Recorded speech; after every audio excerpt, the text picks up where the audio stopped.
Hello, everybody. Good morning. It's Dave Neal, stand-up comic and host of Bachelor Nation News, with a relatively important update here on the Clayton Echard paternity scandal. Don't mess this up. Let's not mess up the trial date of June 10th. And what does that mean? Don't mess it up. We need to be on our best behavior. So there's the countdown. 12 days, 23 hours, and 6 minutes and 35 seconds. The Clayton Echard trial will be going on June 10th in Maricopa County. I will be there.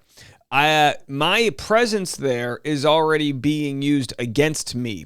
And because of that, I wanted to make a video and explain to everybody the type of shenanigans we don't want at the courthouse. I'll be there as a journalist, live streaming from the outside. I will be on camera or near camera probably an hour before the trial. The trial set for 8:45 a.m. I'll be there probably starting at 7:30. I want to be there when people are arriving. I want to be covering everything that's going on, and I would prefer if this was like a trending live stream so that people that are new to the case can get caught up through all of the notes and evidence and everything we'll be sharing as we report live from outside the courthouse. But there are people that have suggested, all with good intentions, that they want to have buttons and t-shirts and posters and this and that. And in some cases, I may have been responsible for saying like support Clayton, bring this. What I'm telling you right now is, upon reflection, here's what's the most important thing that happens. Justice is served in the courtroom.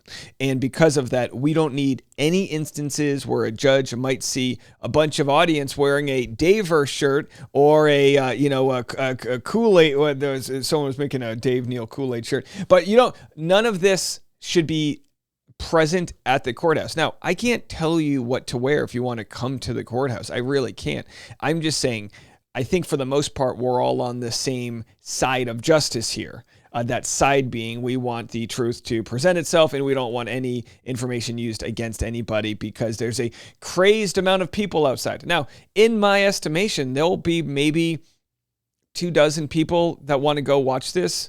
Maybe another dozen that stay outside. I'm really not sure. 10 to 30 people, not that big of a deal. But 2 or 3 people with intentions that get out of hand and they get a little rowdy and they had too much cold brew that morning, 2 or 3 people could really cause a problem if they're yelling and being disruptive and things like that. So I'm going to get into exactly what I would hope we can do to mitigate that issue, because I truthfully do expect that will be used against you and anybody else. So this email kind of like laid Jane Doe's cards on the table. Someone emailed her attorney and said, "Hey, David, keep this email between us. Below is a link to Dave Neal's Discord and several channels dedicated to the case. One dedicated to the scandal, one planning a meetup at the courthouse June 10th, plans of t-shirts and buttons, one creating AI nudes of people involved." That part's a lie. That's just a clear lie. I've checked with all the moderators and everyone says that's a lie. "And stickers of your mugshot." I have no idea if that's true. And then he shared the Discord link and then said all the best. Yeah, Discord is a very normal kind of like old school chat room where people get together and talk. I personally don't have the time to go on there. Hardly ever. I think the last time I was on there was a month before the baby was born, when I heard that there was some infighting, and the moderators do a great job of keeping everyone on the same page because, look, whenever you get in chat rooms with anonymous people, of course, it can be kind of zany. And as our audience has grown, it's just been harder to have the hall monitoring, as it were, but they do a fantastic job. So then the email says, "David, the plans for the public to attend the trial are getting more intense." That's like saying the plans for the public to go to the park. It's like, you're allowed to go to a trial. There's nothing dangerous about that. You're allowed to go watch a trial play out in most cases, unless it's, I don't know, some scenario where, I don't even know a scenario where you wouldn't be allowed. That's the way the world works. You get to attend a fair trial. He says, "They are planning a tailgate with drinks, food, badges, and more. This will be extremely distressing to your client if it plays out. Dave Neal is openly planning on renting an RV and recording equipment. He is also offering to provide free coffee and scones to those who attend. Please take action soon." Now, who could this be from? Either Jane Doe or Jane Doe's mom, or maybe a close friend of theirs. I really don't know who this is from. But the fact that it was shared is interesting because, look, I'm renting a van. I am renting I was going to rent like just an Econoline standard cargo van, but then I figured, you know what? I could rent a van lifer's van, a van that people sleep in, because that might have the desk I need and the air conditioning I need. So that's what I've done. I've got a van that will have air conditioning for my equipment. That's it. As far as renting an RV, what is wrong with people? Sure, that's considered an RV, a recreational vehicle, right? But I'm renting it for the sole purpose of being able to keep my live stream afloat. And trust me, I could have just rented a cheap car for $39 and live streamed from that air conditioning. But there is something, I do want the room to conduct interviews and have guests on. And, we're going to have reporters that are there covering reality, Steve, Megan Fox. There'll be people there. We're going to want their opinions for those of you that can't come, right? So anyway, this idea that it's this big tailgate and party, I can't control that. But here's what I'm asking people. Dress as if you're going to a wake.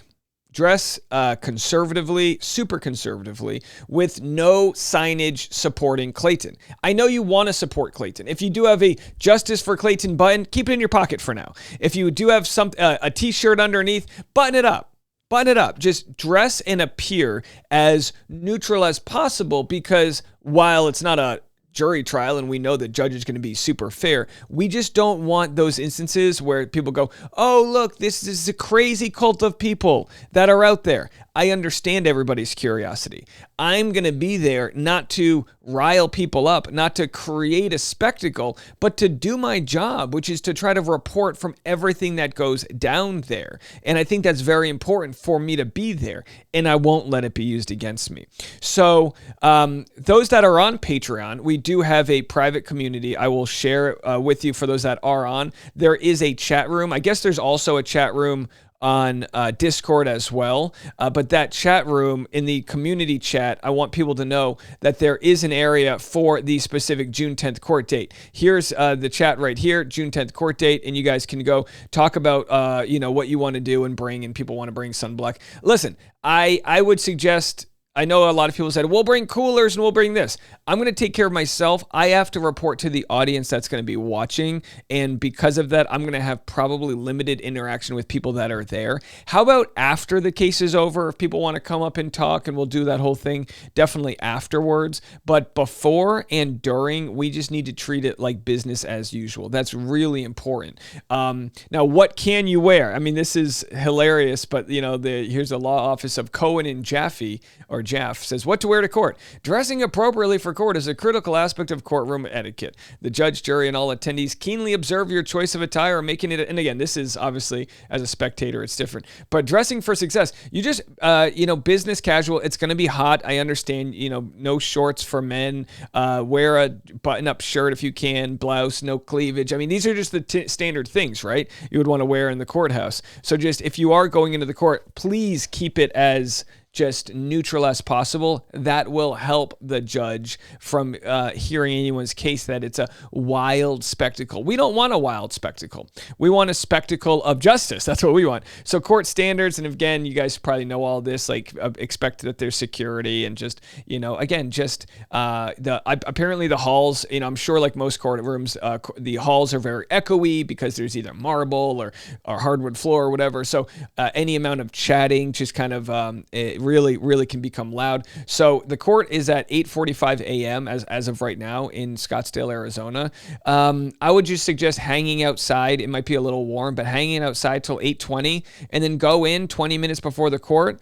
There is going to be limited seating. I think there'll be enough room to go around, but for those that don't want to go into the courthouse, you can hang out by the van and by where we'll be. I'll just be pretty focused on communicating to the audience at that time. I plan on staying live for the whole case. We'll have breaks within those live moments where I can catch my breath and all of that.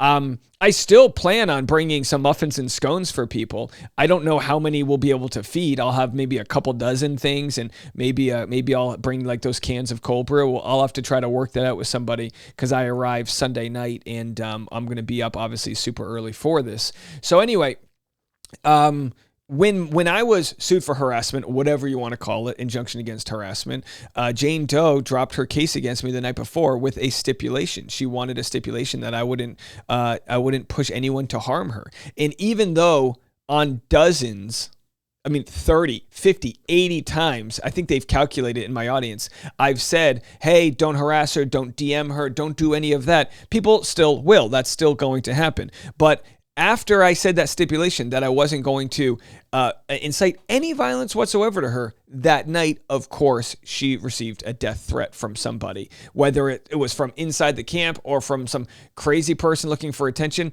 I truly don't know. I truly, truly don't know who that was from.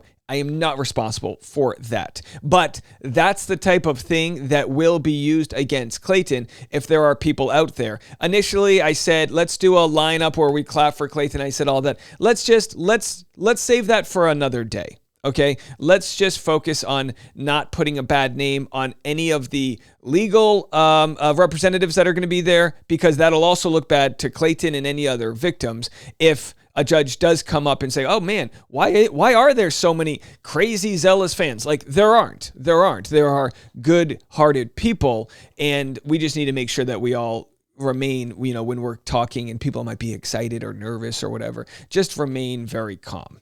And what my hope is to have maybe a couple ambassador types that will be in the courtroom and a couple that will be outside, just to kind of hall monitor and remind people just to keep their voice down. And if Jane Doe does walk by, the best thing to do is, smile or not look or whatever. It's bound to happen, and give her the chance to have her free will to walk in and out. Stay very clear and don't be a part of the problem. I already think this is going to be the case, but I need to remind people. So any plans of setting up a picnic or whatever you might want to do, there is a park nearby. Just keep it over there. Anything from the sidewalk into the courthouse, let's just keep that business casual, business as usual, and we'll let the system play out. Does this sound good for you guys? All right, I've got a pretty interesting set of evidence that has come out. I already shared it on Patreon yesterday, and I'm going to be talking about it in our next video. It'll be a live stream that's going to go live shortly after this. But if you want to see the evidence I'll be sharing, it kind of came out over the weekend, and it's very interesting stuff. So I'll be sharing all of that, or it already does exist on Patreon right here. Just some random, like graphics people are sharing and talking about. I can't see the original one I shared, but if you want to be a part of that conversation, go to patreon.com/Dave Neal. I'll try to cover as much of that on the upcoming live stream. Again, if you do plan on attending, let's not give them any metaphorical ammo to make it seem as if we are the unruly side. We are not. We are the side that is promoting justice and fairness, and that's all we hope to achieve by being there to support and witness what goes down on June 10th. We'll see you guys with more content right after this.